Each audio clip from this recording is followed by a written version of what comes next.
ఈ 58 నెలల పాలనలో ఏ రకంగా మీ బిడ్డ మీ జీవితాలలో మార్పులు తీసుకొచ్చాడు అని ప్రతి సందర్భంలోనూ మీ బిడ్డ ప్రతి సిద్ధం సభలోనూ చెప్పుకుంటూ వచ్చాడు. గతంలో ఎప్పుడూ కూడా జరగని విధంగా ఏ రకంగా మీ బిడ్డ మీ జీవితాలలో వెలుగులు నింపడానికి అడుగులు వేశాడు అని చెప్పుకుంటూ వచ్చాడు. ఆలోచన చేయమని చెప్పి మీ అందరితో కూడా ప్రతి అడుగులోనూ కూడా కోరుతూ వచ్చా. గతంలో ఎప్పుడు ఇంతకు ముందు జరగని విధంగా ఈ 58 నెలల కాలంలోనే ఏ రకమైన మార్పులు మీ బిడ్డ తీసుకొచ్చాడు అన్నది ప్రతి సిద్ధం సభలోనూ మీ అందరికీ కూడా చెప్పుకుంటూ వచ్చా. ఈరోజు నేను మీ అందరికీ కూడా ఒకే ఒక్క ప్రశ్న అడుగుతా ఉన్నాను. మీ అందరితో కూడా ఒకే ఒక్క అంశం మీద ఇంటికి వెళ్ళి ఆలోచన చేయమని కోరుతా ఉన్నాను. అదేమిటి అనంటే, మీ బిడ్డకు ఓటు వేయడము అనంటే ఈ 58 నెలలుగా మీకు జరుగుతూ ఉన్న మంచిని మీరందరూ కూడా కొనసాగించేందుకు మీరు ఓటు వేస్తూ ఉన్నారు అని దాని లెక్క.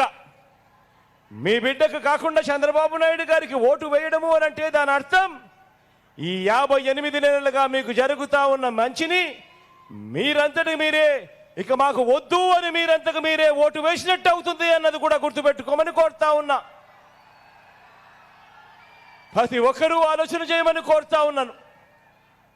ఒక నాయకుడు అనేవాడు ఎలా ఉండాలి అని చెప్పి మనమంతా కూడా కోరుకుంటాం. మనమంతా సినిమాకు పోతాం. సినిమాకు పోయినప్పుడు సినిమాలో హీరోని చూస్తాం. అదే సినిమాలో మనం విలన్ను కూడా చూస్తాం.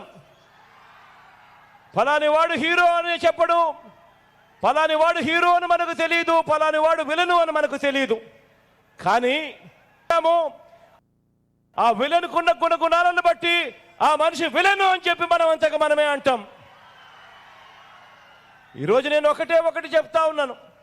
58 నెలల కిందట మీ బిడ్డ మీ అందరి ముందు నిలబడి మీ బిడ్డ ఫలానిది చేస్తాను అని చెప్పి మేనిఫెస్టో ఎన్నికల ప్రణాళిక తీసుకొచ్చి మీ బిడ్డ మళ్ళీ ఈరోజు 58 నెలల తర్వాత ఆ మేనిఫెస్టోను ఒక బైబిల్ గాను, ఆ మేనిఫెస్టోను ఒక ఖురాన్ గాను, ఆ మేనిఫెస్టోను ఒక భగవద్గీతగాను భావిస్తూ మీ బిడ్డ ఆ మేనిఫెస్టోలో చెప్పినవి 99% వాగ్దానాలు అమలు చేసి మళ్ళీ మీ బిడ్డ మీ ముందర నిలబడి ఈరోజు మీ అందరి ఆశీస్సులు కోరుతా ఉన్నా మార్పు ఒక్కసారి గమనించమని. ఈరోజు మీ అందరి ఆశీస్సులు కోరుతా ఉన్నా మార్పు ఒక్కసారి గమనించమని.